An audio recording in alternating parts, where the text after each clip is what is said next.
नमस्कार, आदाब, सत श्री अकाल दोस्तों। स्वागत है आप सभी का एक्सपी क्लासेस में।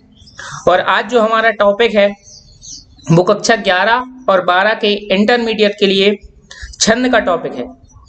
तो चलिए जानते हैं छंद के बारे में। छंद किसे कहते हैं, इसके कितने प्रकार होते हैं और कौन कौन से छंद आपके परीक्षा की दृष्टि से महत्वपूर्ण हैं, उनके बारे में आज हम चर्चा करते हैं। शुरू करेंगे छंद के अंग अथवा तत्वों के साथ। छंद के अंग कौन कौन से होते हैं जिनसे मिलकर छंद की रचना होती है? तो ये अंग हैं चरण, मात्रा, वर्ण, यति, गति, तुक, क्रम, गण। अगर बात करें चरण की तो चरण 4 प्रकार के होते हैं। प्रथम चरण, द्वितीय चरण, तृतीय चरण और चतुर्थ चरण। जो प्रथम और तृतीय चरण होता है उसको हम विषम चरण कहते हैं और जो द्वितीय और चतुर्थ चरण होता है उसको हम सम चरण कहते हैं। मात्रा की बात करें तो मात्रा होती है 1 और 2। ये जो चिन्ह देख रहे हैं उसको हम 1 पढ़ते हैं और ये जो चिन्ह देख रहे हैं आप इसको हम 2 पढ़ते हैं। अब आगे वर्ण आएंगे, उनके बारे में जब हम बताएंगे तो आपको पता चलेगा कि 1 मात्रा कहाँ प्रयोग की जाती है और 2 मात्रा कहाँ प्रयोग की जाती है। वर्ण की बात करें तो वर्ण ह्रस्व स्वर होते हैं और दीर्घ स्वर होते हैं। अब यहाँ पर व्यंजन की बात इसलिए नहीं हो रही कि प्रयोग तो व्यंजन का होता है, लेकिन प्रत्येक व्यंजन में कोई ना कोई स्वर मात्रा के साथ जुड़ा हुआ होता है। अब देखिए ह्रस्व स्वर जो होते हैं उनके अंतर्गत छोटा आ, छोटी ई, छोटा ऊ, री और चांद बिंदी जिसके ऊपर चढ़ी हो, जिस वर्ण के ऊपर चांद बिंदी चढ़ी हो वहां पर ह्रस्व स्वर होता है और 1 मात्रा प्रयोग की जाती है। वहां पर 1 मात्रा प्रयोग की जाती है। और जहां पर दीर्घ स्वर होता है यानी कि बड़ा आ, बड़ी ई, बड़ा ऊ, ए, ऐ, ओ, औ और अंग आह। अब ये स्वर में तो नहीं आते हैं अंग आह, लेकिन जो नियम है छंद का उसके अनुसार अंग आह में भी 2 मात्राएं प्रयोग की जाती है। ठीक, ये समझ में आ गया होगा आपको। अब यति क्या होती है? यति होती है अल्प विराम। अब अल्प विराम के लिए देखिए समझिए थोड़ा। यहाँ पर जैसे ये पद है, बंदव गुरु पद पदम परागा, सुरुचि सुबास सरस अनुरागा, अमीय मूरिमय चूरन चारु, समन सकल भव रुज परिवारु। तो यहाँ पर जो छोटी सी ये जो अल्प विराम देख रहे हैं चिन्ह आप, ये है यही होता है यति। यति मतलब होता है थोड़ा सा ठहरना, ये होता है अल्प विराम। तो ये जैसे कि यति हो गई। गति क्या है? प्रत्येक पद की एक गति होती है। जैसे बंदव पद गुरुपद पदुम परागा सुरुचि सुबास सरस अनुरागा, तो ये गति है। इसी गति के आधार पर आगे का इसकी जो आगे की चरण है वो चलेंगे। तो चरण मैंने बताए थे 4 चरण होते हैं, 1 2 3 4। ये 4 चरण हो गए। इनमें मात्राएं कुछ प्रयोग की जाएंगी। वर्णों का समूह है। यति आती है, ये जो अल्प विराम आता है वहां यति हो जाती है। गति है यानी उसको पढ़ने की का लयबद्ध तरीका गति हो गई। तुक क्या है? अब तुक ये है, देखिए यहां पर परागा वैसे ही अनुरागा, चारु परिवारु, तो ये चीज तुक हो गई। यानी कि प्रथम चरण का द्वितीय चरण से तुक मिलेगा और तृतीय चरण का चतुर्थ चरण से तुक मिलेगा। और ऐसा भी हो सकता है कि प्रथम का तृतीय से मिले, द्वितीय का चतुर्थ से मिले, या ये भी हो सकता है कि चारों चरण में आपस में तुक बंदी हो रही हो। तो ये हो गया तुक। अब क्रम क्या है? क्रम जो है वो वर्णिक छंद में प्रयोग किया जाता है। वर्णों का एक उचित क्रम होता है, उसके अनुसार वर्णिक छंद को निर्देश मतलब निश्चित किया जाता है। ठीक, गण होते हैं जो आपके सिलेबस में है, वो 2 गण आवश्यक हैं, जगण और तगण। इसको आप 121 और 221 के रूप में याद कर सकते हैं। ये हो गया 121 और ये हो गया 221। इसको 2 पढ़ते हैं ना, ये 2 पढ़ते हैं, इसको 1 पढ़ते हैं तो 221 हो गया। इसको पढ़ते हैं 1 2 1। तो इन्हीं अंगों के आधार पर हम छंद की परिभाषा स्वयं ही लिख सकते हैं। उससे पहले मैं आपको आवश्यक बात बताना चाहता हूं कि हमने आपके बोर्ड एग्जाम को ध्यान में रखते हुए संधि और रस के वीडियो उपलब्ध करा दिए हैं, जिस पर आपकी बहुत ही अच्छी प्रतिक्रिया मिली है। यदि आपने वह वीडियो नहीं देखे हैं तो आप जरूर देखें, जिनकी लिंक आपको आई बटन पर मिल जाएगी या फिर आप हमारी प्लेलिस्ट में चेक कर सकते हैं। दोनों ही वीडियो आपके बोर्ड एग्जाम्स के लिए अति महत्वपूर्ण है, तो उनको अवश्य देखें, देखना मत भूलें। साथ ही साथ एक्सपी क्लासेस का एक नया चैनल शुरू किया गया है जिस पर आप सभी के लिए लाइव टेस्ट लिए जाएंगे। यदि आपने नए चैनल को सब्सक्राइब नहीं किया है तो जरूर सब्सक्राइब करें, जिसकी लिंक डिस्क्रिप्शन में आपको मिल जाएगी। अब चलिए शुरू करते हैं छंद की परिभाषा से। छंद की परिभाषा है कि चरण, मात्रा, वर्ण, यति, गति, तुक, क्रम, गण आदि से बद्ध रचना ही छंद कहलाती है। तो आपने छंद के अंग और तत्व याद कर लीजिए, आपको छंद की परिभाषा अपने आप बन जाएगी। ठीक, आइए इस दोहे को हम मात्रा के साथ व्यवस्थित करते हैं। दोहा है, बंदो गुरुपद पदुम परागा, सुरुचि सुबास सरस अनुरागा, अमीय मूरी में चूरन चारु, समन सकल भव रुज परिवार। ठीक, तो ये दोहा है। अब इसको हम मात्रा के साथ व्यवस्थित करते हैं। तो देखिए, बंदों में बा के ऊपर अंग की बिंदी लगी हुई है। ठीक, तो और हमने यहां देखा था कि अंग के साथ हम दो की मात्रा प्रयोग करते हैं, तो ये हो जाएगी दो की मात्रा। दा के साथ आ का स्वर निकल के आ रहा है और आ के साथ एक मात्रा प्रयोग करते हैं तो एक हो जाएगा। छोटा ऊ है, छोटे ऊ के ऊपर चांद बिंदी है। छोटा ऊ में भी रस स्वर होता है और चांद बिंदी में भी रस स्वर होता है, तो यहां पर एक मात्रा ही आएगी। ठीक, अब लिखा है गुरु, गा के साथ छोटे ऊ की मात्रा है तो एक मात्रा, और रा के साथ छोटे ऊ की मात्रा है तो एक मात्रा। अब ये कैसे पता करेंगे कि ये छोटे ऊ की मात्रा है कि बड़े ऊ की मात्रा है? तो देखिए, जब रा के साथ इस प्रकार से मात्रा हो तो ये छोटे ऊ की होती है, और जब रा के साथ इस प्रकार से मात्रा हो तो ये बड़े ऊ की होती है। तो आप देख रहे हैं ये थोड़ी सी घूमी हुई है ये मात्रा, तो यहाँ पर बड़े ऊ की मात्रा होगी। ये हो गया छोटा ऊ, तो यहाँ पर आ गई एक मात्रा। पद के साथ एक एक मात्रा है, दोनों अक्षरों के साथ आएंगी। यहाँ पर एक मात्रा, दा के साथ छोटा ऊ की मात्रा है तो एक मात्रा, माँ के साथ एक मात्रा। पर आगा लिखा है तो यहाँ पर छोटे पा के साथ एक मात्रा, बड़े रा के साथ दो मात्रा, बड़े गा के साथ दो मात्रा। ठीक, अब सुरुचि सुबास सरस अनुरागा, तो सा के साथ छोटे ऊ की मात्रा है तो एक मात्रा, रा के साथ छोटे ऊ की मात्रा है तो एक मात्रा। देखिए, छोटे ऊ की मात्रा है ये। छोटी ची है, चा के साथ छोटी की मात्रा है तो एक मात्रा। सुबास में सा के साथ छोटे ऊ की मात्रा है तो एक मात्रा।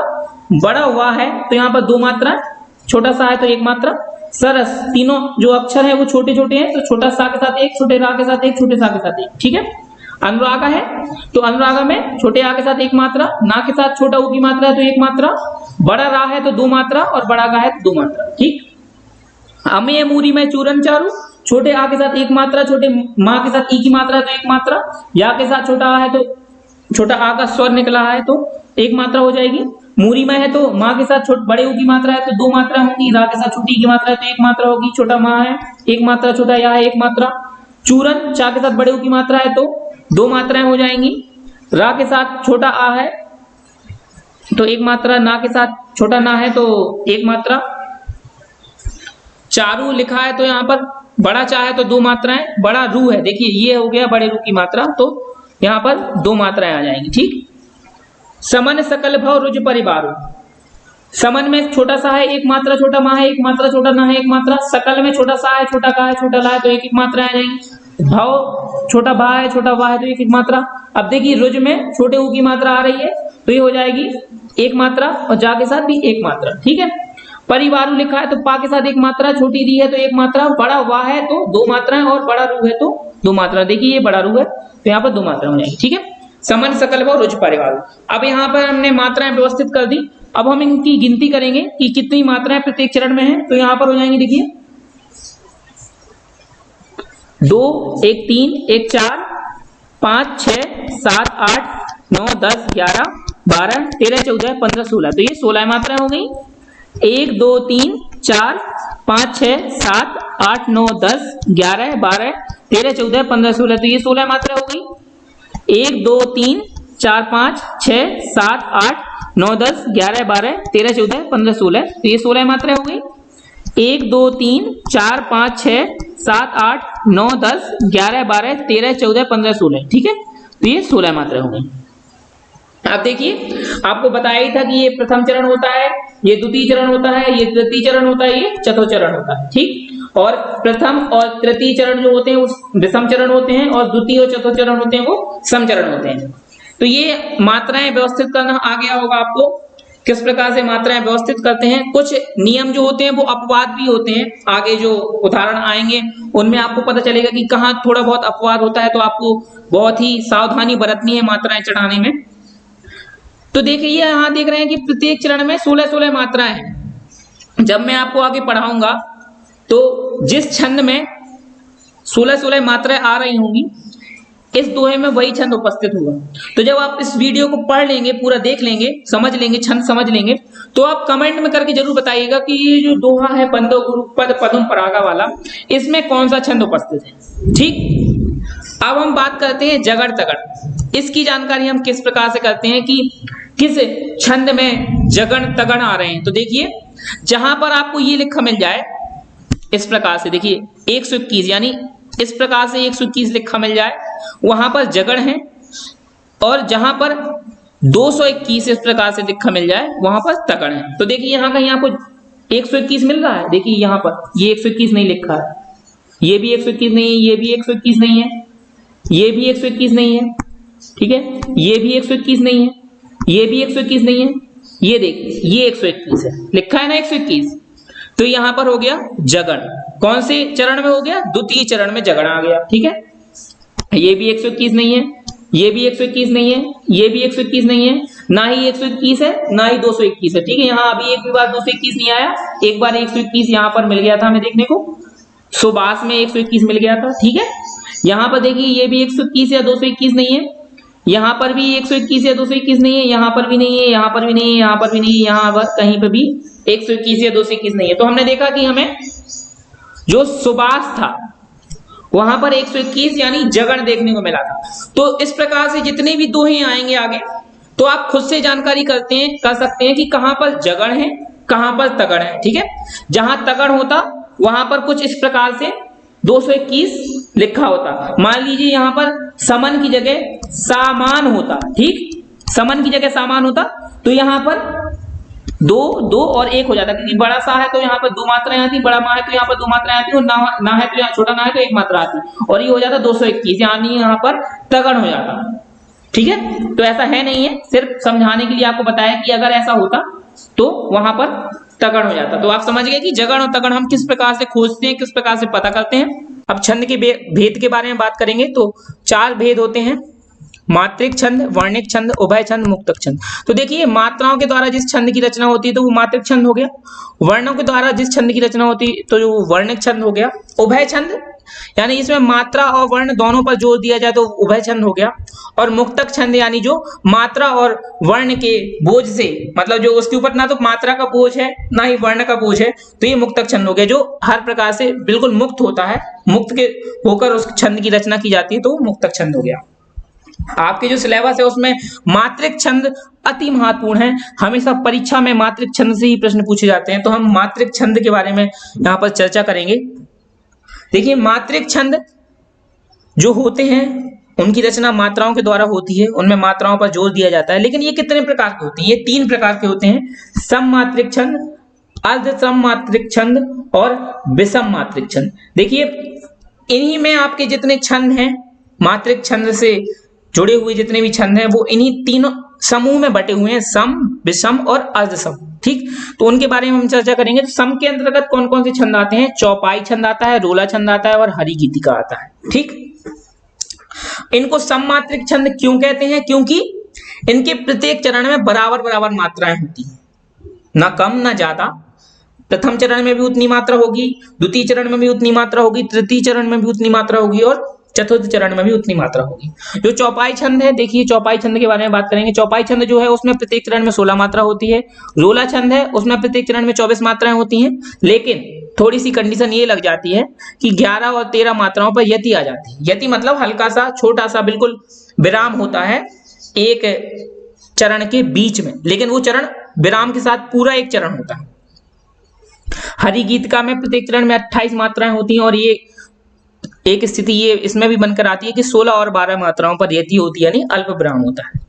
अर्धसम की बात करेंगे। अर्धसम क्यों कहते हैं? कौन कौन से होते हैं अर्धसम? दोहा होता है, सोरठा होता है और बर्वे होता है। अब अर्धसम इन्हें क्यों कहते हैं? इसलिए कहते हैं क्योंकि इनके प्रत्येक चरण बराबर नहीं होते।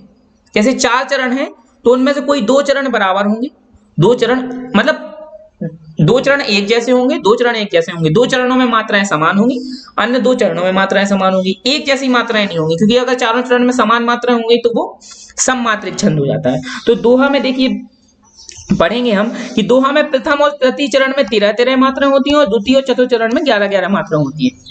पहले आपको बताया था कि प्रथम और जो तृतीय चरण होता है उसको हम विषम चरण कहते हैं, और द्वितीय और चतुर्थ चरण होता है उसको हम सम चरण कहते हैं। ठीक है, तो यानी विषम चरणों में होती हैं 13-13 मात्रा और सम चरणों में होती हैं 11-11 मात्रा। ऐसे ही सोरठा में, ये सोरठा जो होता है जस्ट उल्टा होता है दोहा के। प्रथम और द्वितीय में 11-11 मात्राएं होती हैं और द्वितीय और चतुर्थ में 13-13 मात्राएं होती हैं। जैसे कि यहाँ पे था प्रथम और तृतीय में 13 थी, यहाँ पर प्रथम और तृतीय में 11 है, वहां पर द्वितीय और चतुर्थ में 11 थी, यहाँ पर द्वितीय और चतुर्थ में 13 है। तो ये जस्ट उल्टा हो गया, सोरठा जो है वो दोहा के जस्ट उल्टा हो गया। बरवे की बात करें तो प्रथम और तृतीय चरण में 12-12 मात्राएं और द्वितीय और चतुर्थ चरण में 7-7 मात्राएं। तो बरवे ये दोहा और सोरठा से बिल्कुल अलग है, क्योंकि प्रथम और तृतीय विषम चरण में आ रही हैं 12 मात्राएं और द्वितीय और चतुर्थ चरण यानी सम चरण में आ रही हैं 7-7 मात्राएं। अब विषम मात्रिक छंद की बात करें, सिर्फ एक, जो आपके सिलेबस में सिर्फ एक कुंडलीय है वो विषम मात्रिक छंद है। इसको संयुक्त छंद भी कहते हैं, और संयुक्त छंद इसलिए कहते हैं क्योंकि दोहा और रोला से मिलकर बना होता है। ठीक, दोहा और रोला से मिलकर बना होता है। अभी आपने पढ़ा था जो रोला था वो आपके सममात्रिक छंद का एक उदाहरण था। ठीक, और सममात्रिक छंद का उदाहरण था, और जो दोहा है वो अर्धसममात्रिक छंद का उदाहरण, यानी जो विषम है वो अर्धसम से और सममात्रिक छंद दोनों मात्रिक छंदों से मिलकर बना हुआ है, इसलिए इसको संयुक्त छंद भी कहते हैं। इसमें 6 चरण होते हैं। ठीक, जो विषम मात्रिक छंद है, अभी तक आप 4 चरण पढ़ते आ रहे थे, ये जो विषम मात्रिक छंद है उसमें पंचम चरण और षष्ठ चरण भी आ जाता है। इसमें प्रारंभ में दोहा जोड़ा होता है और अंत में रोला छंद उपस्थित होता है। ठीक है, बताया मैंने कि दोहा और रोला दोनों से मिलकर बनता है। इसमें प्रत्येक चरण में 24 मात्राएं होती हैं। देखिए 24 मात्राएं हमें जो है किसमें, रोला जो था उसमें भी मिल रही थी, लेकिन ये 6 चरण वाला होता है, उसमें 4 चरण होते हैं रोला में, इसमें 6 चरण होते हैं, लेकिन ये दोहा के साथ भी मिलकर बना होता है। आगे हम पढ़ेंगे तो आपको बहुत अच्छे से समझ में आ जाएगा कि क्यों कुंडलिया में प्रत्येक चरण में 24 मात्राएं होती हैं और किस प्रकार ये दोहा और रोला से मिलकर बना होता है। देखिए चौपाई छंद के बारे में बात करेंगे, बहुत महत्वपूर्ण है, आपके परीक्षा की दृष्टि से बार बार पूछा जाता है इससे प्रश्न। चौपाई छंद है वो सममात्रिक छंद है, अभी आपको बताया। इसमें प्रत्येक चरण में 16-16 मात्राएं होती हैं। ठीक, अब जो दोहा है उसके बारे में पढ़ेंगे। बहुत ही सरल दोहा आपके समक्ष प्रस्तुत किया है। जय हनुमान ज्ञान गुण सागर, जय कपीस तिहु लोक उजागर, राम दूत अतुलित बलधामा, अंजनी पुत्र पवन सुत नामा। बहुत सरल है, अधिकांशतर लोगों ने इस दोहे को पढ़ा होगा, सुना होगा और याद भी होगा सबको, इसलिए बहुत सरल चुना है मैंने आपके लिए, जिससे आपको परीक्षा में लिखने में आसानी हो। अब देखिए चौपाई छंद की आपको परिभाषा भी लिखनी पड़ती है। परिभाषा मैंने लिखी नहीं है, मैं आपको खुद बताऊंगा कि आपको परिभाषा किस प्रकार से लिखनी है। आप कॉपी पेन ले लीजिए, नोट करते जाइए, मैं परिभाषा बोल रहा हूँ। परिभाषा जब हम लिखेंगे और जब हमें ये सब के बारे में पता होगा तो हम लिख सकते हैं कि चौपाई छंद एक सममात्रिक छंद है जिसके प्रत्येक चरण में 16-16 मात्राएं पाई जाती हैं। बस इतनी सी आपकी जो परिभाषा है वो हो गई। ठीक, और आप ये भी बोल सकते हैं कि इसमें ये तुक से लय, इसमें तुक होता है, इसमें लय होता है, इसमें क्रम होता है, सब कुछ होता है। ठीक, जय हनुमान ज्ञान गुण सागर, जय कपीस तिहु लोक उजागर, इस पर हम मात्राएं चढ़ाना सीखेंगे। देखिए जा के साथ एक आएगी, या के साथ एक आएगी, हा के साथ एक, ना के साथ एक, माँ के साथ 2 मात्राएं आएंगी क्योंकि बड़ा माँ है, ना के साथ एक, ज्ञा के साथ देखिए 2 मात्राएं आएंगी क्योंकि बड़ा ज्ञा ज्ञानी का जो है वो बड़ा दीर्घ में है, तो 2 मात्राएं, एक एक एक। देखते जाइए, आपको कहीं पे भी डाउट हो तो आप कमेंट बॉक्स में जरूर बताएं, कहीं कुछ मुझसे त्रुटि हो जाए तो वो भी आप जरूर साझा करें, क्योंकि गलती सभी से होती है, कोई पूरा परफेक्ट नहीं होता। सागर में बड़े सा के साथ 2 मात्राएं साप है, और गा के साथ एक, रा के साथ एक, जा के साथ एक, या के साथ एक, का के साथ एक, पा के ऊपर बड़ी की मात्रा है तो 2 मात्राएं आ जाएंगी, सा के साथ 1 मात्रा आ जाएगी। तिहु में ता के साथ 1 मात्रा है क्योंकि छोटी की मात्रा है, हा पे छोटे ऊ की मात्रा है तो 1 आ जाएगा, ला के ऊपर ओ की मात्रा है तो 2 दीर्घ वाला आ जाएगा, का के ऊपर 1 आ जाएगी मात्रा, उजागर बड़ा जा है तो 2 मात्राएं आ जाएंगी, छोटे गा के साथ 1, रा के साथ 1। ठीक, राम पे बड़ा रा है तो 2 मात्राएं आ जाएंगी, माँ के साथ 1, दूत लिखा हुआ है तो दूत में बड़ा दा के ऊपर बड़े ऊ की मात्रा है, तो दो मात्राएं, एक एक एक एक एक। अब मैं जल्दी जल्दी लिखता जा रहा हूं, आप समझते जाइएगा। बल पे बा के साथ एक मात्रा, ला के साथ एक मात्रा, दो मात्राएं दो मात्राएं। अंजनी देखिए आ के ऊपर अंग की बिंदी लगी हुई यानी अंग बन रहा है, तो यहाँ पर दो मात्राएं आ जाएंगी। जा के साथ एक, ना के साथ एक। पुत्र में छोटा पू है, इसके साथ एक मात्रा आ जाएगी, एक मात्रा आ जाएगी। त्रा लिखा हुआ है, जब भी ऐसे कुछ वर्ण आते हैं जिनके साथ कुछ आधा जोड़ा होता है तो थोड़ा संशय रहता है, तो इस चीज को हम थोड़ा बाद में इसको छोड़ते हुए आगे देखते हैं, काउंट करेंगे तो हम देख लेंगे, हमें समझ में आ जाएगी। यहाँ पर दो चढ़नी थी कि एक चढ़नी थी। पवन लिखा है तो पवन में एक एक एक मात्रा आ जाएगी। सा के साथ छोटा ऊ है तो एक मात्रा आ जाएगी, ता के साथ एक आ जाएगी। ना के साथ बड़ा आ की मात्रा है तो दो आ जाएंगी, माँ के साथ बड़ा आ की मात्रा है तो दो आ जाएंगी। यहाँ पर इसलिए छोड़ दिया था क्योंकि कुछ रूल है जहां पर थोड़ा बहुत अपवाद देखने को मिल जाता है, तो हम अपने सुविधाजनक हम जब गिनती कर लेते हैं तो हमें पता चल जाता है कि कितना कम रह गया, तो वो मात्राएं हम जोड़ देते हैं। देखिए यहाँ पर कितनी मात्राएं होनी चाहिए थी, प्रत्येक चरण में 16 मात्राएं, यानी इसमें भी 16 होनी चाहिए, इसमें भी 16 होनी चाहिए, इसमें भी 16 होनी चाहिए और इसमें भी 16 होनी चाहिए। गिनते हैं 1 2 3 4 5 6 7 8 9 10 11 12 13 14 15 16। ठीक है, तो इसमें 16 मात्रा हो गई। जय के साथ 1 2 3 4 5 6 7 8 9 10 11 12 13 14 15 16, इसमें भी 16 मात्रा हो गई। इसमें देखिए 2 1 3 4 5 6 7 8 9 10 11 12 13 14 15 16, इसमें भी 16 मात्रा होंगी।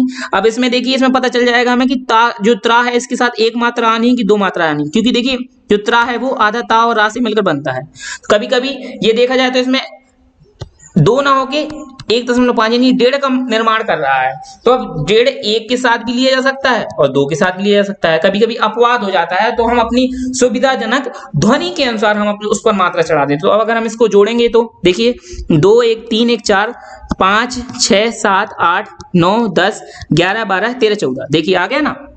अब यहाँ 14 हो रहा है, तो क्योंकि 14 हो रहा है तो अब इसमें कितना कम पड़ रहा है 16 के लिए, 2 कम पड़ रहा है। ठीक है, तो यहाँ पर हम 2 चढ़ा देंगे तो अब पूरा हो जाएगा 16। देखिए 2 1 3 4 5 6 7 8 9 10 11 12 13 14 15 16, तो यहाँ पर 16 मात्रा होंगी। तो यहाँ पर निकल आया कि त्रा के साथ हमें 2 मात्रा यूज करनी है। ठीक, तो ये हो गया आपका चौपाई छंद। परिभाषा मैंने आपको बता दी, परिभाषा आप इसी प्रकार से लिख सकते हैं। ठीक, आगे होगा रोला छंद। रोला छंद के बारे में चर्चा करेंगे। ये भी एक सममात्रिक छंद है। इसके प्रत्येक चरण में 24 मात्राएं होती हैं और 11 और 13 मात्राओं पर यति होती है। ये यति किस प्रकार होती है मैं आपको अभी जब दोहा पढ़ूंगा उसको पर जो मात्राएं चढ़ाऊंगा उसमें बता दूंगा यति किस प्रकार हो रही है। ठीक, तो इसकी परिभाषा क्या होगी? रोला छंद एक सममात्रिक छंद है। इसके प्रत्येक चरण में 24 मात्राएं होती हैं और 11 और 13 मात्राओं पर यति पाई जाती है। तो ये आपका रोला छंद की परिभाषा हो जाएगी।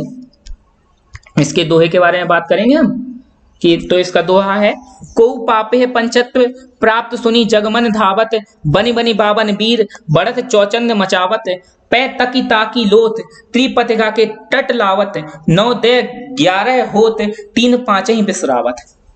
तो देखिए को पापे पंचत्व चढ़ाते हैं, यहाँ 2 मात्राएं, यहाँ 1 मात्रा है, यहाँ 2 मात्राएं, यहाँ पर 1 मात्रा है, यहाँ पर 1 मात्रा है। पा के ऊपर अंक की बिंदी है तो यहाँ पर 2 मात्राएं हो जाएंगी। चा के साथ 1 मात्रा हो जाएगी। अब देखिए यहाँ पर भी थोड़ा सा ये आ गया कि चा के बाद आधा ता है और वाह है। कभी कभी ऐसा हो जाता है कि जैसे अगर ये चा है इसके आगे कोई वर्ण आधा आ रहा है तो कभी कभी यहाँ पर 2 मात्राएं भी आ जाती हैं और कभी कभी 1 मात्रा ही काउंट की जाती है।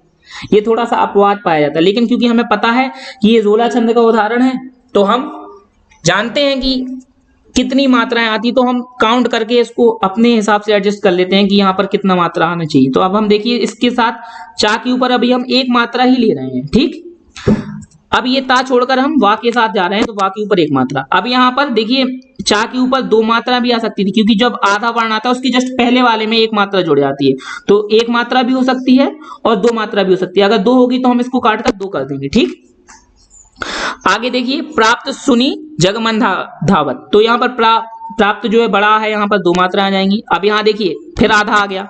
अब जो आधा है वो हमेशा पीछे वाले के साथ काउंट होगा, लेकिन यहाँ पर हमें कोई दिक्कत नहीं, क्योंकि अब 2 से ज्यादा मात्राएं तो चढ़ नहीं सकती, इससे पहले 2 मात्रा होंगी, तो इसका कोई कारण नहीं है। यहाँ पर पहले से ही हमने 2 चढ़ा दी।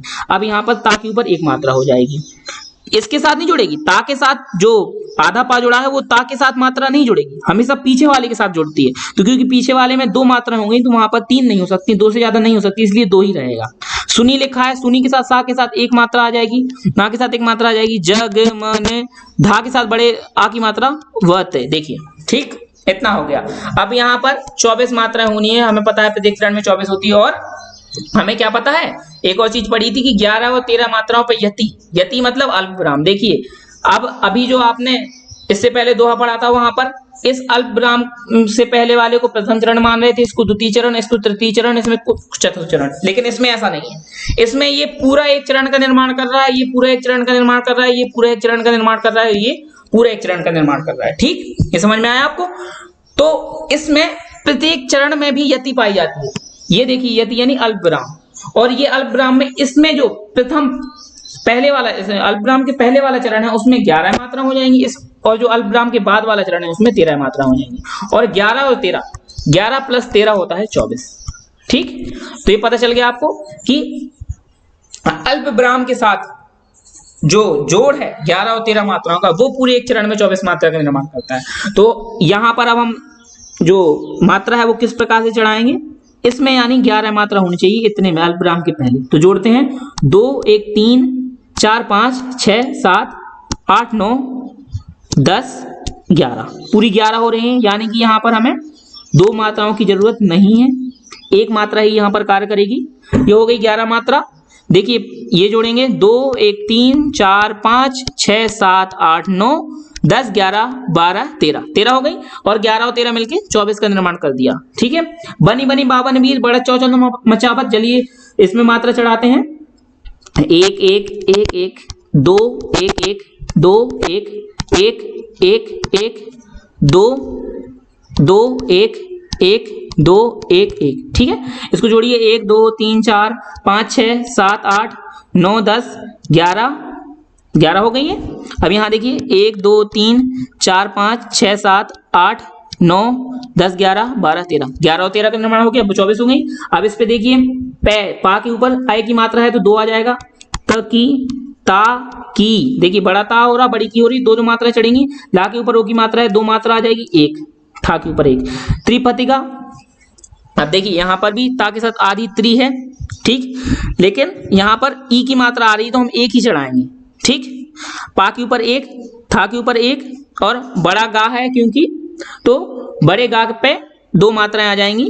का के ऊपर 1 की मात्रा है तो 2 मात्राएं आ जाएंगी, टट लावत। ठीक है, अब जोड़ लीजिए, 2 3 4 5 6 7 8 9 10 11 मात्राएं हो गई। अल्पविराम यानी यति के पहले 11 मात्रा हो गई। और 1 2 3 4 5 6 7 8 9 10 11 12 13। ठीक है, ये 13 मात्रा हो गई और मिलके 24 मात्राओं का निर्माण कर दिया। ठीक, ऐसे ही इसमें देखेंगे, 9 के साथ आ जाएगी 2 मात्राएं, 2 के साथ भी 2 मात्राएं आ जाएंगी क्योंकि आय की मात्रा चढ़ी हुई है। 11 लिखा हुआ है, देखिए 11 है। अब ये आधे का कोई मतलब नहीं क्योंकि इसके पहले तो कोई वर्ण है नहीं है। ठीक, तो यहाँ पर या से हम लेंगे तो 2 मात्राएं आ जाएंगी, 1 1। अब ये तो आधा है, इसके साथ छोटा आ भी नहीं जुड़ा हुआ है तो इस हम आधे का कुछ नहीं कर सकते। या के ऊपर वैसे भी 2 मात्राएं आ रही हैं तो ये हो जाएगा। हा के ऊपर 2 मात्राएं आ जाएंगी, ता के ऊपर 1, 3 5 ही लिखा हुआ है, बड़ा पा है तो यहाँ पर 2 मात्राएं आनी है। चा के ऊपर 1, हा के ऊपर 1, विश्रावत 1 1 2 1 1। ठीक, इसको अब हम गिनती करेंगे, 2 2 4 2 6 7 8 9 10 11 मात्रा हो गई। 2 1 3 2 5 1 6 1 7 8 9 10 11 12 13, 13 मात्रा होंगी और 11 13 मिलकर 24 हो गया। तो पता चल गया आपको, रोला छंद में प्रत्येक चरण में 24 मात्राएं होती हैं, लेकिन 11 और 13 मात्राओं पर यति यानी ये कॉमा जैसा, कॉमा जिसको हम कॉमा बोलते हैं, अल्पविराम बोलते हैं, ये पाया जाता है। तो यानी 11 और 13 मात्राओं पर यति होती है, वहां पर रोला छंद होता है। ये उदाहरण आप याद कर लीजिए, बड़ी सरल उदाहरण है। हरिगीत का छंद के बारे में बात करेंगे, यह भी एक सममात्रिक छंद है। इसके प्रत्येक चरण में 28 मात्राएं होती हैं और 16 और 12 मात्राओं पर यति होती है। तो यति आपको जानते ही हैं कि कॉमा पाया जाता है, उसके पहले एक जो उसके पहले वाला जो चरण होगा उसमें 16 मात्राएं होंगी और बाद वाले चरण में 12 मात्रा होंगी। तो अगर हम इसके दोहे के बारे में बात करें तो श्री रामचंद्र कृपाल भजमन हरण वैभव धारणम नव कंज लोचन कंज मुख कर कंज पद कंजारणम कंदर्प अगणित अमित छविनव नील नीरद सुंदरम पटपीट मानहु तड़ित रुचि सुचि नौमि जनक सुतावरम। ठीक, तो ये आपने सुना होगा भगवान राम की जो आरती है उसमें हम हमेशा प्रयोग करते हैं इस चीज का, ज्यादातर लोगों ने इसके बारे में सुना होगा, पढ़ा होगा। तो इस पर भी अगर हम मात्रा चढ़ाएं, हरिगीत का क्या परिभाषा नोट कर सकते हैं। हरिगीत का एक सममात्रिक छंद है, इसके प्रत्येक चरण में 28 मात्राएं होती हैं और 16 और 12 मात्राओं पर यति पाई जाती है, इसे ही हम हरिगीत का छंद कहते हैं। ठीक, इसकी हम मात्रा चढ़ाते हैं। देखिए इस पर आ जाएगी 2 मात्रा, इस पर 2 मात्रा, 1 मात्रा, 1 मात्रा। अब देखिए ना के साथ आधा ना है और द्रा जुड़ा हुआ है। ठीक, तो देखिए हमने आपको बताया था कि जब किसी वर्ण के बाद आधा अक्षर आता है और वो वर्ण पहले से दीर्घ ना हो, अगर यहाँ पर पहले से दीर्घ होता तो कुछ नहीं चढ़ता, ये ना को हम छोड़ देते। क्योंकि इसके बाद आधा ना आया है और ये लघु है, इसलिए ये लघु ना होगा, दीर्घ बन जाएगा। ठीक, यहाँ पर 2 मात्राएं हो जाएंगी, समझ गए आप। तो ये लघु ना बनकर ये दीर्घ हो जाएगा और इसके ऊपर 2 मात्राएं आ जाएंगी। मैं इसको सही कर देता हूँ, 2 मात्राएं आ जाएंगी। अब दा के ऊपर रा की जो रकार है, इस रकार का कोई ज्यादा प्रयोग खास नहीं, इसका फर्क नहीं पड़ता, इस पर एक ही मात्रा आएगी। ऐसे ही ये कृपाल लिखा है तो का के ऊपर जो रकार है इसका भी कोई खास जो फर्क है वो नहीं पड़ेगा और इस पर भी 1 मात्रा आ जाएगी। पा के ऊपर बड़े की आ की मात्रा है 2 मात्रा, 1 मात्रा, 1 1 1 1 1 1 1 1 1 1 1 2 मात्राएं। इसमें रा के ऊपर ऊ की मात्रा है तो 1 ही आएगी, 1 1। ठीक है, तो इस प्रकार से मात्राएं चढ़ेंगी। अब इसको हम जोड़ लेते हैं, 2 2 4 5 6 7 8 9 10 11 12 13 14 15 16। ठीक है, तो 16 और 12 पे यति आ रही थी, यानी जो अल्प विराम है उसके पहले 16 मात्राएं और उसके बाद 12 मात्राएं, तो इसमें तो हो गई 16। अब इसमें 12 होनी चाहिए, 1 2 3 4 5 6 7 8 9 10 11 12। ठीक है, और 16 और 12 मिलके 28 का निर्माण कर रहे हैं। ठीक, तो ये हो जाएगा नव कंज लोचन कंज मुक्कर कंज पद कंजारण। तो इसमें भी 1 1 और इसमें 2 आ जाएंगी, 1 2 1 1 2 1 1 1 1 1। देखिए 16 होंगी, 1 2 3 4 5 6 7 8 9 10 11 12 13 14 15 16। ठीक है, और कंज के साथ 2 1 1 1 1। देखिए अब फिर से देखिए, अब आधा ना आ गया क्योंकि देखिए अब जैसे अगर कहीं पे लिखा है कंजा लिखा ना, जैसे कंजा लिखा तो इसको हम इस प्रकार से भी लिख सकते हैं, का के ऊपर अंक की बिंदी और जा। ठीक, और अंक की बिंदी हमेशा काय का कार्य करती है, दीर्घ का कार्य करती है, तो यहां पर हो जाएगा दीर्घ। ठीक, ये हो जाएगा दीर्घ हो जाएगा। अब बड़ा जा है उस पर भी दीर्घ हो जाएगा। रा के साथ जो है छोटे ऊ की मात्रा है तो 1 हो जाएगी, 1 1। ठीक, अब इसको हम जोड़ते हैं, ये हमने जोड़ लिया था, ये 16 हो गया था। 2 1 3 4 5 6 7 8 9 10 11 12, तो ये भी हो गया, 16 और 12 मिलकर 28 बन गए। इस पे चढ़ेंगे, इस पे देखेंगे हम, इसमें चढ़ाएंगे मात्राएं, तो ये हो जाएगी 2 1। अब देखिए पा के ऊपर रा की रकार आई। ठीक है, तो देखिए ये किस प्रकार से लिखा हो सकता है, इस प्रकार से लिखा हो सकता है कंदर्प।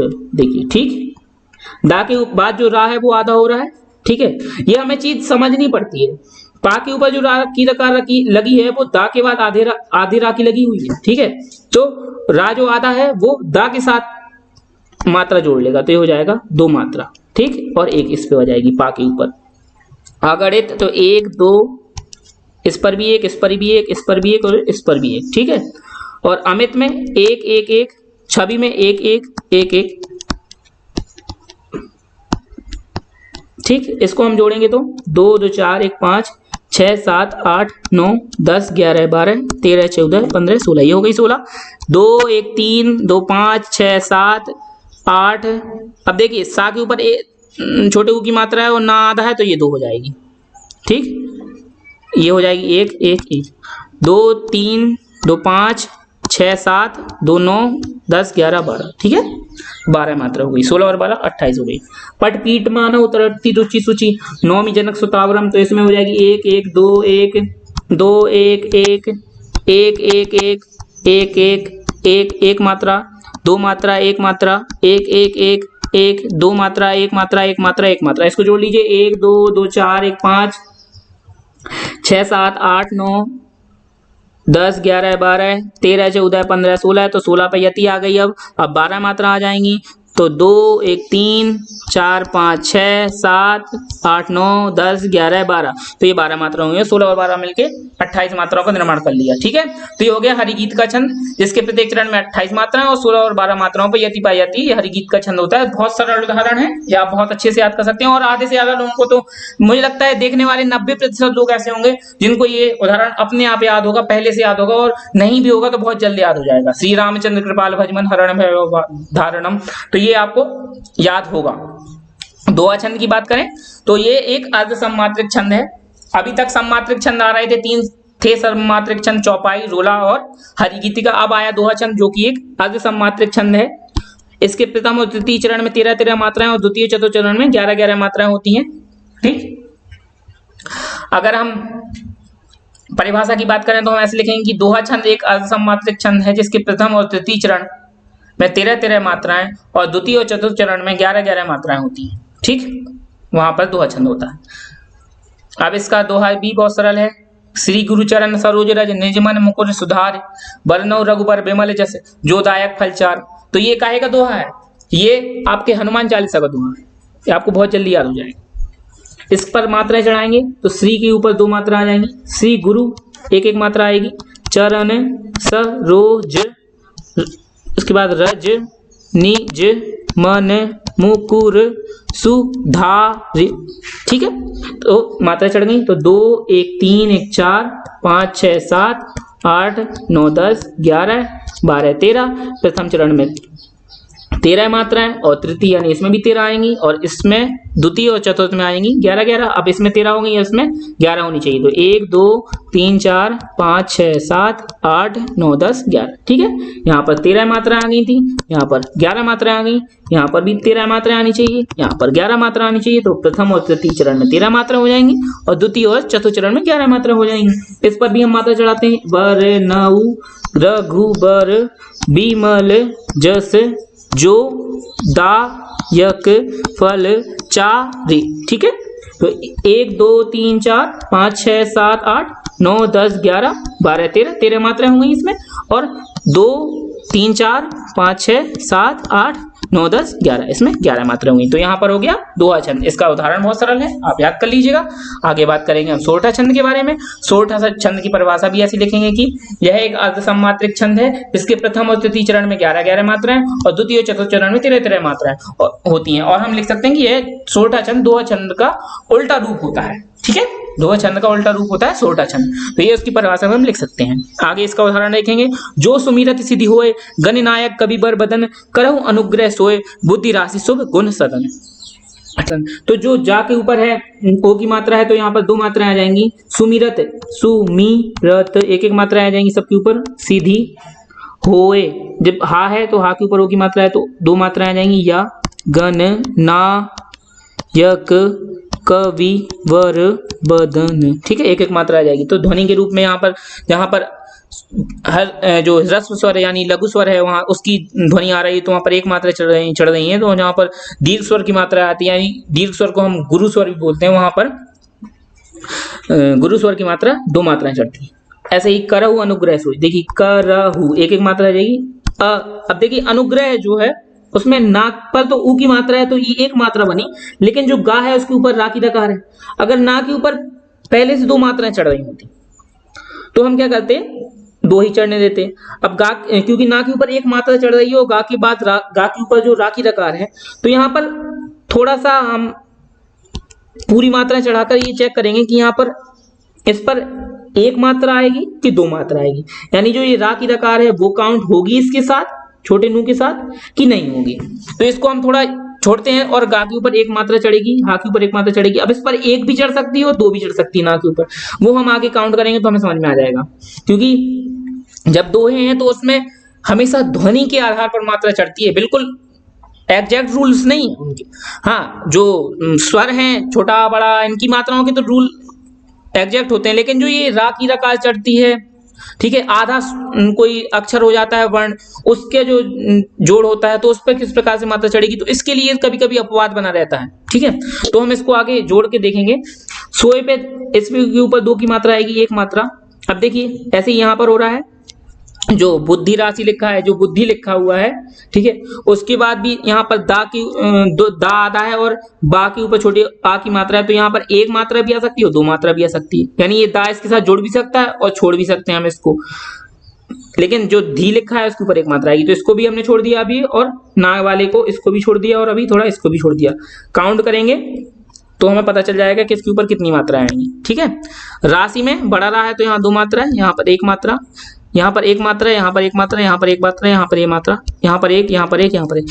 और ये मैं आपको इसलिए बोल रहा हूँ क्योंकि आपको जिससे परीक्षा में दिक्कत ना हो। आपको ये उदाहरण याद होगा कि सोरठा छंद है, इसका उदाहरण है कि जो सुमिरत सिद्धि होय गणनायक कवि वरदन करो अनुग्रह सोई बुद्धि राशि शुभ गुण सदन। लेकिन आपको पेपर में इस पर मात्राएं भी चढ़ानी होंगी, तो आप कहीं ऐसा ना हो कि त्रुटि कराएं, तो इसलिए आप उस चीज को थोड़ा सा छोड़ दीजिए, बहुत सोच समझ कर करिए। बाद में काउंट करके देख लीजिए कि 1 मात्रा चढ़ना जरूरी है कि 2 मात्रा, क्योंकि ये अपवाद हो जाता है कभी कभी, ठीक है। तो अब हम इसको काउंट करेंगे। हमें पता है कि द्वितीय और चतुर्थ चरण में 13, यानी यहाँ पर होनी चाहिए 13 मात्राएं, और प्रथम और तृतीय में होती हैं क्योंकि 11, यहाँ पर होनी चाहिए 11 मात्राएं। तो इन सबको काउंट करते हैं, यहाँ पर 13 होंगी, यहाँ पर 11 होंगी, ठीक है। तो देखिए इस पर 2 मात्रा थी, 2, 1, 3, 4, 5, 6, 7, 8, 9, 10, 11, 11 हो रही हैं। 1, 2, 3, 4, 5, 6, 7, 8, 9, 10, 11, 12, 13, 13 हो रही हैं, ठीक है। तो आगे देखेंगे तृतीय चरण में, इसमें भी 11 मात्रा होनी चाहिए, और इसके आधार पर हम नाक को समझ लेंगे कि इस पर कौन सी मात्रा आनी है ना के साथ। तो 1, 2, 3, 4, 5, 6, 7, 8, 9। अब देखिए 9 हो गई, 11 में कितनी कम है, 2 कम है, तो यहाँ पे 2 आ जाएंगे, हो जाएंगी पूरी 11, ठीक है। 11 हो गई। ऐसे ही इसमें करेंगे 1, 2, 3, 4, 5, 6, 7, 8, 9, 10, 11। अब इसमें 11 हो रही, 13 होना चाहिए, तो यहाँ पर भी 2 मात्रा आ जाएंगी, तो यहाँ पर हो गया ना। आगे आने वाले आधे जो आधा वर्ण आ रहा है उसके को पूरा करने के लिए हमने 2 मात्राएं चढ़ा दी की जगह, ऐसे ही इसमें किया, तो ये हो गया आपका सोरठा छंद का उदाहरण हो गया, जो कि एक अर्ध सममात्रिक छंद है। इसके प्रथम और तृतीय चरण में 11 11 और द्वितीय और चतुर्थ चरण में 13 13 मात्रा होंगी। बरवे छंद के बारे में बात करें तो यह भी एक अर्ध सममात्रिक छंद होता है। इसके प्रथम और तृतीय चरण में 12 12 मात्राएं और द्वितीय और चतुर्थ चरण में 7 7 मात्राएं होती हैं, ठीक है। अब इसका दोहा है, तुलसी राम नाम सम मीत न आन, जो पहुंचा रामपुर तनु अवसान, ठीक है। इस पर मात्रा चढ़ाएंगे तो 1 मात्रा 1 मात्रा 2 मात्रा 2 मात्रा 1 मात्रा 2 मात्रा 1 मात्रा 1 1 2 1 1 2 1। अब मैं इतनी जल्दी जल्दी 2 1 बोल रहा हूं, तो आप ये गलती मत कीजिएगा, ध्यान रखिएगा। जहां पर दीर्घ स्वर हो रहा है वहां 2 हम ले रहे हैं, और जहां पर लघु स्वर हो रहा है वहां पर हम 1 ले रहे हैं। देख लीजिए, बड़ा ला तो यहाँ पर 2 ली थी, यहाँ बड़ी सी थी तो यहाँ पर 1 लिया था, यहाँ पर छोटा ला तो 1 ली थी, ठीक है। तो ऐसे हम कर रहे हैं। जा के ऊपर ओ की मात्रा 2 आ जाएंगी, 1। ऐसे ही हा के ऊपर चांद बिंदी है और छोटा ऊ भी है, तो छोटा ऊ भी चांद 1 मात्रा में ही आता है, और चांद बिंदी लगी भी है तो भी वो 1 ही मात्रा होगी। यहाँ पर 2 मात्रा हो जाएंगी बड़े चा के साथ, 1 2 1 1 1 1 1 1 1 2 1, ठीक है। अब देख लेंगे प्रथम और तृतीय चरण में 12 12 मात्रा होनी चाहिए, प्रथम और तृतीय चरण, और द्वितीय और चतुर्थ चरण में 7 7 मात्रा होनी चाहिए, ठीक है। तो देखते हैं, काउंट करते हैं, गिनते हैं, 1 2 3 4 5 6 7 8 9 10 11 और 12 मात्रा हो गई। 2 1 3 1 4 5 6 7 7 मात्रा हो गई। ऐसे ही इसमें 2 3 4 5 6 7 8 9 10 11 12 मात्रा हो गई। 1 2 3 4 5 6 7, इसमें 7 मात्रा होंगी, ठीक है। तो ये आप उदाहरण लिखते जाइएगा, साथ ही मात्राएं भी लिखते जाइएगा, और बार बार कोशिश करिएगा कि अपने मन से आप मात्राएं चढ़ाना सीखें, क्योंकि आप मात्राएं चढ़ाना सीखें तभी आप छंद पहचान पाएंगे कौन सा छंद है। कुंडलीय छंद, तो कुंडलीय छंद एक विषम संयुक्त मात्रिक छंद होता है, ठीक है। इसके बारे में जरूर याद रखिएगा, ये एक विषम संयुक्त मात्रिक छंद होता है। एक मात्र जो आपके सिलेबस में है, अभी तक सम और असम निकल गए, अब विषम आया है, तो विषम मात्रिक छंद होता है। इसकी मात्राएं, तो देखिए इसमें 6 चरण होते हैं और प्रत्येक चरण में 24 मात्राएं होती हैं, और ये दोहा और रोला से मिलकर बना होता है, जिसको हम कुंडलीय कहते हैं। इसकी परिभाषा बहुत अच्छी बनेगी, थोड़ी सी बड़ी बनेगी, कि कुंडलीय छंद एक विषम संयुक्त मात्रिक छंद होता है।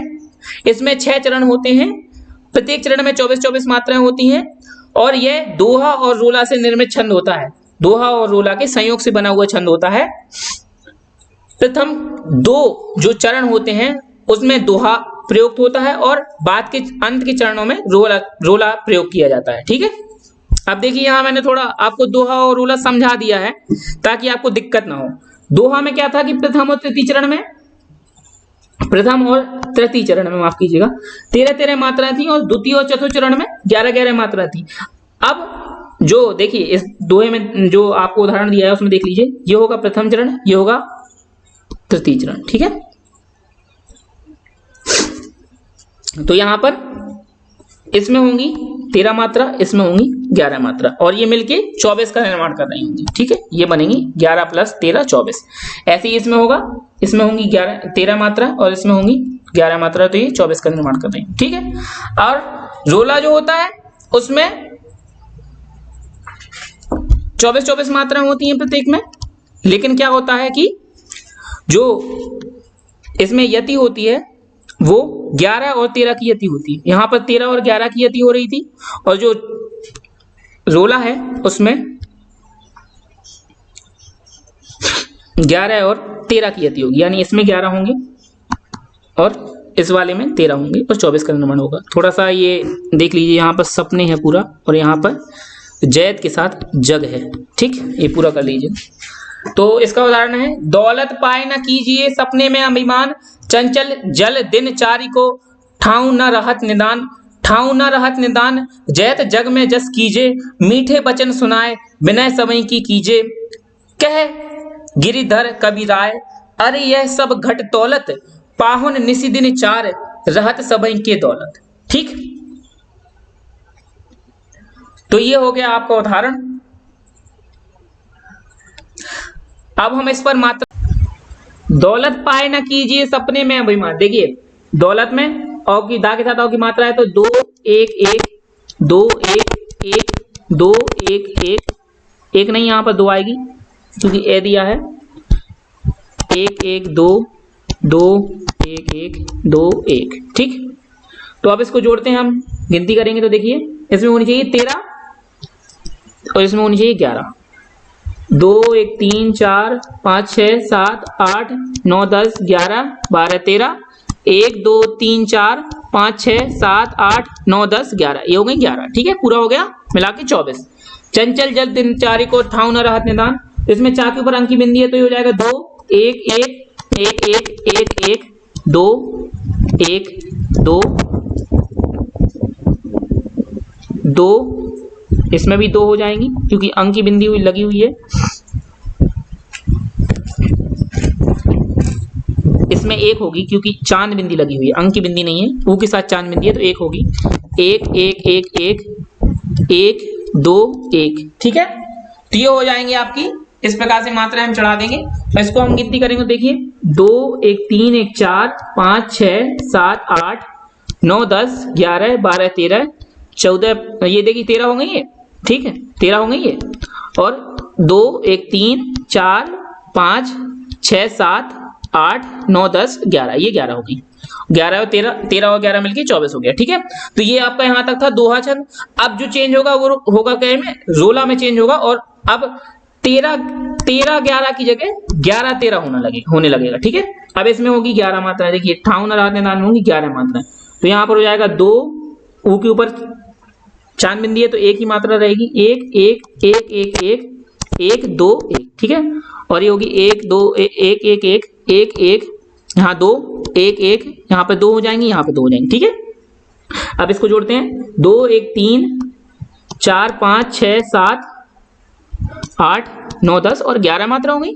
ऐसे 1 2 3 4 5 6 7 8 9 10 11 12 13। ठीक है, 13 मात्रा होगी और 11 और 13 मिलके 24 हो गए। ठीक है, यहाँ पर करेंगे 2, यहाँ पे 2 हो जाएंगी, बड़ी मी है और ठा के ऊपर 1 ही मात्रा है तो दोनों में 2 मात्रा आ जाएंगी। 1 1 1 सुनाए में है तो 1 मात्रा, सा के साथ ऊ की मात्रा है तो 1 ही आएगी, ना के साथ बड़े आ की मात्रा है 2 आ जाएंगी, 1 या के साथ 1 मात्रा आएगी। 1 1 1 एक एक, हा के ऊपर बड़ी की मात्रा है 2 आ जाएंगी, यहाँ पर का के ऊपर बड़ी की मात्रा है 2 आ जाएंगी, का के ऊपर बड़ी की मात्रा है 2 आ जाएंगी, जा के ऊपर आई की मात्रा है तो 2 आ जाएंगी। ठीक है, तो इसको जोड़ते हैं, यहाँ पर 11 होनी चाहिए इस वाली लाइन में, उस वाली लाइन में 13 होनी चाहिए। ठीक है, क्योंकि यति होती है ना रोला छंद में 13 और 11 और 13 मात्राओं पर यति होती है, तो हो जाएगा 2 2 4 5 6 7 8 9 10 और 11 हो जाएंगे, और 1 2 3 4 5 6 7 8 9 10 11 12 13 हो जाएंगी। तो 11 और 13 मिलके 24 का निर्माण हो गया, पूरी हो गई 24 मात्रा। ठीक, कह गिरिधर कबीराय अरे यह सब घटतौलक, तो एक एक एक एक एक एक एक एक, दो मात्रा एक मात्रा, एक और इसके बाद दो मात्राएं हो जाएंगी, एक ही मात्रा है तो एक एक एक एक एक एक, दो मात्रा एक मात्रा एक मात्रा। ठीक है, तो इसको हम जोड़ेंगे तो 1 2 3 4 5 6 7 8 9 10 11 हो जाएंगी।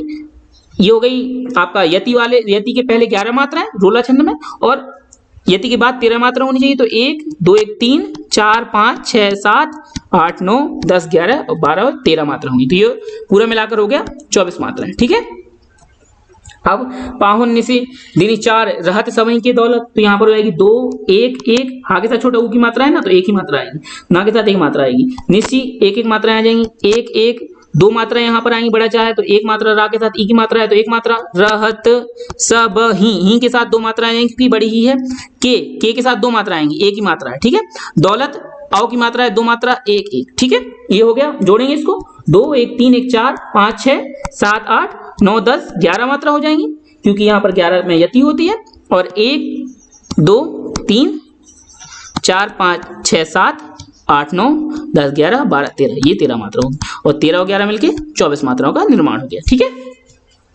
तो यहां तक आपको समझ में आ गए होंगे। प्रत्येक दो जो छंद है उसका मैंने आपको उदाहरण दे दिया, इसको आप और अच्छे समझ लीजिए। थोड़ा कुंडलिया को, इसकी परिभाषा होगी कि ये कुंडली एक विषम या संयुक्त मात्रिक छंद होता है, इसमें 6 चरण होते हैं और प्रत्येक चरण में 24 मात्राएं होती हैं। यह दोहा और रोला के संयोग से मिलकर बना होता है, जिसमें प्रारंभ में दोहा और अंत में रोला छंद उपस्थित होता है। ठीक है, इस प्रकार आप इसकी परिभाषा लिख सकते हैं। ये हो गया इसका उदाहरण, और इसके बाद मैंने आपको अन्य उदाहरण भी दिए हुए हैं, जिनके आधार पर आप जरूर बताएं कि इसमें कौन सा छंद उपस्थित है। जो ये पहला उदाहरण है, ये वही उदाहरण है जो आपको शुरुआत में छंद समझा रहे थे, जिसमें मात्राएं आपको बताया था, तो वही का उदाहरण है ये कि बंदा गुरुपद पदम परागा सुरुचि सुवास सरस अनुरागा अमेय मूरिमय चूरे चारु समन सकल रुच परिवारु। अवश्य बताएं इसमें कौन सा छंद उपस्थित है।